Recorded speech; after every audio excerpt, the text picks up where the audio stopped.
Bonjour à tous, bienvenue dans ce nouveau podcast livre audio de science-fiction où je vais vous raconter peut-être la vérité. Ceci n'est pas forcément de la science-fiction. Bienvenue aux nouvelles personnes qui m'écoutent, je suis Diane Gaga et je crée tous les podcasts que vous écoutez sur la chaîne. Ce que vous allez entendre n'est pas une vidéo comme les autres, ce n'est pas un podcast, pas un simple audio. C'est une expérience, une sorte de voyage audio, quelque part entre un rêve, un message et une réalité parallèle. J'ai travaillé longtemps dessus, chaque mot a été choisi, chaque chapitre est pensé pour vous parler directement à l'âme.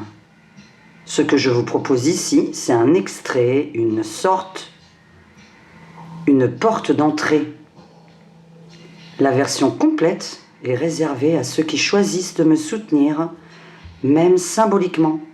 L'accès est de 99 centimes ou 3,99 € pour ceux qui veulent m'aider davantage.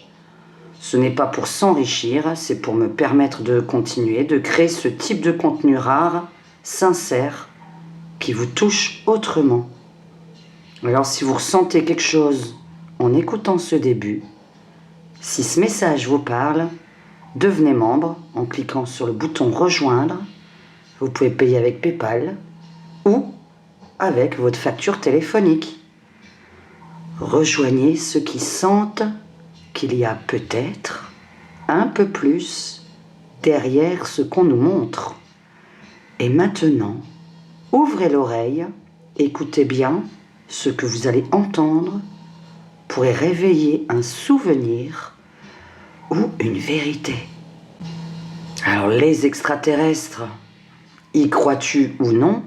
Je n'essaye pas de t'imposer ma vision, mais de t'ouvrir les yeux. L'épreuve troublante dans l'histoire. Ferme les yeux et remonte avec moi très loin dans le temps. Bien avant les téléphones, les fusées, les satellites. Reviens à l'époque des premiers hommes. À l'époque où l'on peignait les murs des grottes pour raconter ce qu'on voyait, ce qu'on vivait et peut-être aussi ce qu'on craignait. Tu sais ce qu'on retrouve dans certaines de ces grottes? Des formes étranges, des êtres avec de grands yeux, des têtes en forme de casque, des silhouettes qui ne ressemblent à aucun animal connu.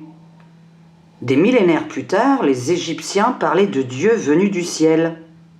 Les Sumériens aussi, les Mayas décrivaient des êtres descendus des machines brillantes, laissant derrière eux des savoirs, des signes, des monuments. Des pyramides parfaitement alignées avec les étoiles, à des époques où, soi-disant, ils n'avaient aucun outil de mesure précis. Alors comment ont-ils fait? Pourquoi tant de civilisations si éloignées dans le temps et l'espace racontent-elles la même chose?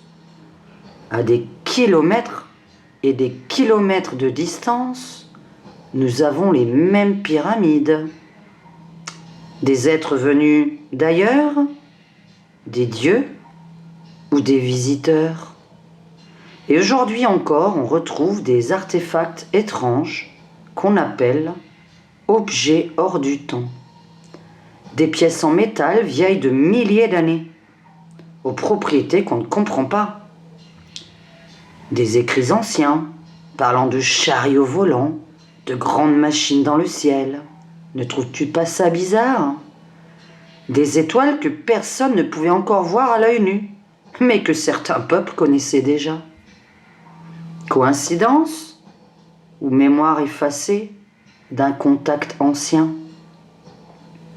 Et puis il y a des archives militaires, les documents classés top secret pendant les décennies, les témoignages de pilotes, de scientifiques, de responsables d'agences spatiales qui disent qu'ils ont vu des choses, qu'ils savent, mais qu'ils n'ont pas le droit de parler.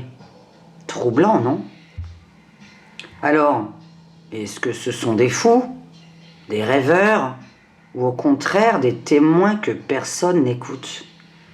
Et si la vérité n'était pas là-haut, mais enfouie dans notre propre passé?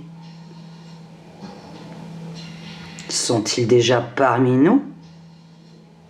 Et si les extraterrestres n'étaient pas dans le ciel, mais juste à côté de toi? Ou encore que tu étais en train d'en écouter un?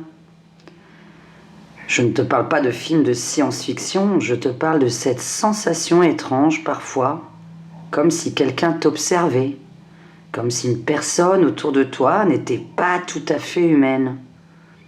Tu vois, certaines personnes affirment que des êtres venus d'ailleurs sont déjà ici.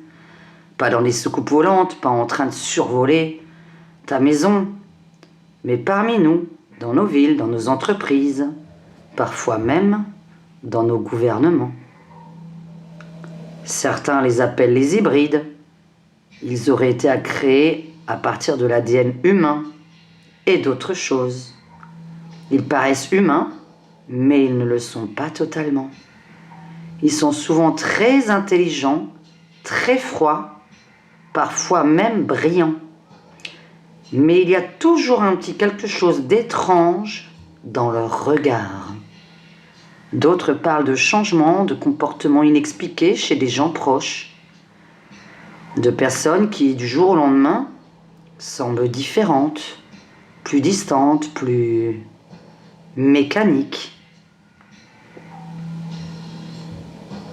Et puis il y a ceux qui disent avoir été abduqués, enlevés, pas physiquement, mais mentalement. Ils parlent de lumière, de sons bizarres, de paralysie, de communication télépathique, et au réveil, rien. Juste un malaise, un sentiment qu'il s'est passé quelque chose. Mais on ne peut pas s'en souvenir. Alors je te demande, toi qui m'écoutes, est-ce que tu as déjà croisé quelqu'un qui te semblait différent? Est-ce que tu as déjà ressenti une présence sans pouvoir l'expliquer? Est-ce que tu t'es déjà réveillé au plein milieu de la nuit avec la sensation d'avoir été quelque part ailleurs? Et si ils étaient déjà là? Et si on les croisait chaque jour sans même les remarquer? Alors dans la suite, pour la section membres, je vais te dire à quoi ils peuvent ressembler. Et si mon travail t'intéresse, c'est une création personnelle avec plusieurs heures d'écriture et de recherche. Si tu te demandes comment Adam et Ève, si tu y crois, sont tombés sur Terre, par hasard pour repeupler la planète, bizarre, deux personnes qui repeuplent le monde, mais d'où sont-ils tombés? Alors personnellement, j'ai ma réponse. Si elle t'intéresse, je te dis à tout de suite dans la section membres. Merci de liker cette vidéo pour me soutenir. Si tu veux connaître la vérité sur les extraterrestres, deviens membre en cliquant sur le bouton rejoindre et tu auras la suite de cette vidéo.